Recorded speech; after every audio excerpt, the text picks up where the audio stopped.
이번 자소서 항목을 살펴보도록 하겠습니다. 항상 건보가 4번 항목에 직업윤리 항목을 넣었는데 이번에는 2번으로 배치를 했습니다. 정직한 사람들의 공통적인 특징이 무엇이냐 한번 물었고요. 이러한 정직한 사람들의 특징을 나도 가지고 있느냐? 그렇다고 하면 그러한 사례를 한번 이야기해 보아라. 구체적으로 이런 자소서입니다. 상당히 간단하죠. 예전처럼 어떤 조건이 많이 붙어서 핀트 맞추는데 어려운 자소서 고충이 사라졌습니다. 그래서 어떻게 써야 될지 한번 볼게요. 참고로 보실 수 있는 거는 작년 상반기에 4번 항목에 보면 조직 생활이나 업무 수행 중에 불편함이 예상되는 상황 속에서도 양심을 지키기 위해 노력한 경험이 있느냐, 이런 양심 사례를 이번에 정직으로 바꿔서 써보시는 것도 괜찮으니까요. 참고로 해 보십시오. 일단 중요한 건 공공기관 근무자로서 정직한 사고나 태도가 왜 중요합니까에 대한 답을 여러분이 하실 수 있어야 됩니다. 그래서 생각을 한번 해보셔야 될 텐데요. 살면서 이런 생각들을 해본 적이 아마 없을 겁니다. 그래서 한번 이렇게 추려보았습니다. 정직한 사람들의 특징은 결국에는 공공기관 근무자여야 됩니다. 그래서 여러분들이 실제로 공공기관 근무를 할 때, 특히 건보공단에 근무를 할 때 나는 어떤 사고관을 가지고 근무를 할 건가, 이런 점을 묻는 거니까 여러분들도 한번 생각을 해보십시오. 몇 가지만 이렇게 추려보았습니다. 일반적으로 양심적인 행동을 일상화한다. 가식적인 행동은 피한다. 공정함, 준법정신, 청렴함, 편견이 없다. 자신만의 신념을 항상 중시하고 타인의 말에 휘둘리지 않는다. 신중한 판단을 한다. 약자를 하대하지 않는다. 나 스스로의 어떤 한계를 명확하게 알고 있기 때문에 항상 배우려는 자세로 어떤 잘못을 했다 하더라도 빠르게 시인하고 고치려고 하고, 작은 실수라 하더라도 모든 사람에게 공개를 하고, 나에게 피해가 되는 상황이라 하더라도 늘 양심적으로 솔직하게 나의 행동에 책임을 진다. 공익적 사고로 솔선수범을 한다. 여러 가지가 있습니다. 정직한 사람의 특징이 도대체 뭐가 있을까 고민하시는 분들이 있다고 하면 이 정도에서 한번 생각을 해보시고, 그 중에 여러분들이 어떤 사람이 정직한 사람인지를 써보십시오. 그래서 역시나 틀잡기도 간단합니다. 정직한 사람들의 공통적인 특징이 무엇이냐, 그리고 정직함이 공공기관 근무자에 왜 필요하느냐, 그런 사례가 나는 있느냐, 어떤 상황 속에서 나는 이와 같은 행동을 왜 하였고 그래서 이런 결과를 만들어낼 수 있었기 때문에 입사 후에도 이렇게 정직하게 나는 행동을 계속하겠습니다, 이런 형태로 마무리를 하시면 무난하죠. 이번에도 자소서 예시와 함께 얘기해 봅니다. 정직한 사람은 양심적인 행위를 타인에게 강요하기보다는 솔선수범을 하여 주변에 긍정적인 영향을 끼치는 사람이다 라고 정의를 내렸습니다. 정직한 사람이 어떤 사람인지를 생각을 하고 그러지 마시고요. 내가 정말 정직한 행동이 뭐가 있지를 먼저 생각해 보시고 재정의를 내리면 됩니다. 이 부분도 정직한 사람을 먼저 생각하고 쓴 게 아니고요. 쓰다 보니까 이렇게 표현할 수 있겠구나 해서 마지막에 쓴 내용이 첫 번째 문장입니다. 소재를 먼저 생각해 보시고 한번 이렇게 봅니다. 과거 장애 등급 평가지 작성 시에 평가 내용을 충실하게 기록해야 하는 내부 규정이 엄연히 존재하였음에도 다른 업무 과중을 이유로 간략하게 입력을 하는 내부 분위기가 존재하기 시작했다. 실제 이 기록을 자세하게 해야 되는데도 불구하고 이런 점들이 업무에 치이다 보니까 할 수 없는 분위기를 나는 문제 삼았습니다.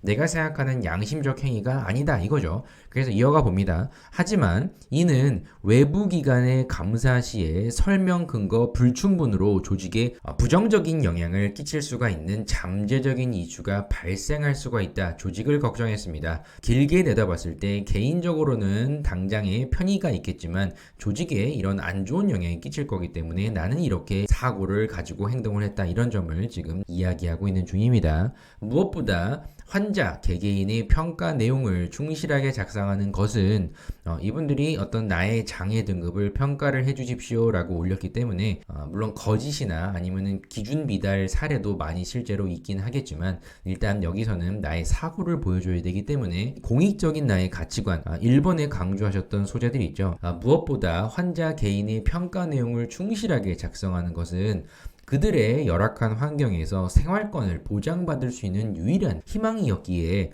저는 평가 기록을 상세하게 작성하였습니다. 내용적인 측면을 보면 1번 공익적인 활동으로도 쓸 수 있는 내용이기도 합니다. 근데 어찌됐든 여기서는 조직을 걱정했다. 그리고 사회 취약계층을 나는 이런 식으로 걱정을 했기 때문에 내가 맡은 업무에 있어서 이렇게 열심히 해 나갔다라는 점을 지금 어필하고 있습니다. 또한 동료들의 업무 고충도 이해를 했기에 이런 상세 기록 원칙을 직접 구두상으로 주장하기보다 바로 그냥 이것 좀 해 이런 게 아니라 모두의 업무 지연을 조금이나마 해소할 수 있는 보강 기간이 만료된 평가지 폐기 업무를 자원하여 시간적 편의를 제공할 수 있는 환경부터 만들고자 하였다. 이게 왜 중요하냐면 다들 바쁜 상황 속에서 나도 물론 바쁠 수 있습니다. 하지만 번거로운 그런 업무들이 있거든요. 잡무들 이런 부분을 통해서 내가 주장하는 내용이 있죠. 조금 더 시간을 할애해서 자세하게 적어라 이런 내용을 얘기하려면 기본적으로 다른 사람들이 매번 하는 그런 업무들이 무엇인지를 보고 이런 불필요한 부분들은 내가 먼저 하겠다. 만약에 내가 하게 되면 다른 사람은 그만큼 시간이 부여되는 겁니다. 그래서 이런 점들을 써봤고요. 동시에 여기가 중요합니다. 공통적으로 기록해야 하는 양식 중에 반복적으로 작성을 해야 하는 부분을 서식화하여 기록지를 교체하였고 이걸 왜 했냐 하면 처음부터 몇 월 며칠 어떤 내용이 있고 이런 내용이 있죠. 그냥 단순히 A4지 형태로만 있다고 생각을 해보십시오. 그런데 단순히 그냥 기입만 해도 되는 매번 똑같이 적는 내용들은 서식화하여서 양식 자체를 아예 바꿔서 더 구체적으로 작성을 할 수 있는 그런 환경을 업무적으로 만들어 보는 중입니다. 그래서 여기 이렇게 적었습니다. 업무상의 불편함을 조금이나마 줄여주고자 하였다. 다른 사람들이 이런 식으로 좀 디테일하게 작성을 하기 위해서 불필요한 시간들은 내가 최대한 제거해 주었다. 행동을 통해서 분위기를 새롭게 조성하려고 하고 있는 중입니다. 그래서 이러한 나의 행동은 업무 외적으로든 업무 내적으로든 동료의 수고로움을 덜어줄 수 있었고 장애 등급 평가 내용의 상세한 작성 규정을 모두가 자연스럽게 수긍하며 지켜나가는 변화를 만들 수 있었다. 다시 한번 첫 번째 문장으로 가면요. 정직한 사람이 양심적인 행위를 타인에게 무조건 구두상으로 강요하기보다는 솔선수범하는 행동으로 주변에 긍정적인 영향을 끼치는 사람이다. 결국 나를 어필한 겁니다. 그래서 이런 사례를 한번 이렇게 쭉 적어 보았고요. 요 정도만 적어도 약 한 1000바이트가 조금은 아마 넣을 수 있을 텐데요.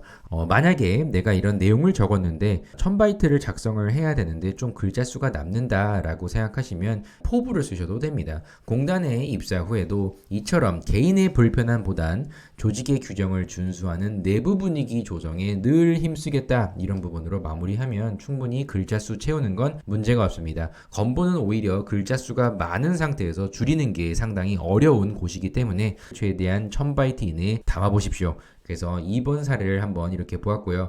제가 별도로 블로그에는 링크를 직접 갈 수 있도록 해놨는데 유튜브에도 여러분들이 볼 수 있도록 한번 예전에 제가 작성했던 사례들을 남겨둘 테니까 보십시오. 아까 말씀드렸던 작년 4번의 양심 항목을 한번 보셔도 되고요. 그리고 국민연금공단의 작년 상반기 기준의 직업윤리 항목으로 어떤 직업윤리가 중요하냐 대놓고 물어봤던 사례가 있습니다. 근데 제가 항상 공공기관의 직업윤리로 첫 번째로 내세웠던 키워드가 바로 정직입니다. 예전부터 제 블로그나 유튜브를 보신 분들이라고면 아실 겁니다. 그래서 왜 중요한지를 여기에 소재도 담았고요. 유튜브로도 볼 수 있도록 직업윤리 항목을 작성한 게 있거든요. 링크로 달아둘 테니까 보십시오. 그래서 정직함을 물었다. 이번에도 여러분들께 예시를 공유를 해드렸으니까요. 예전에 여러분들이 하셨던 내용에 어떠한 정직한 행위를 했는지를 한번 찾아보시고 그 부분이 조직에 어떤 영향을 끼쳤는지까지도 한번 생각하셔서 단계별 행동을 통하여 나는 이런 결과를 만들어냈다. 이런 부분을 한번 쭉 적어서 첫 번째 문장에 내가 적었던 정직한 사람이 충분히 사례로 잘 작성이 되어 있는지까지 다 적은 다음에 살펴보십시오. 그럼 다음 항목 3번 항목에서 뵙도록 하겠습니다. 감사합니다.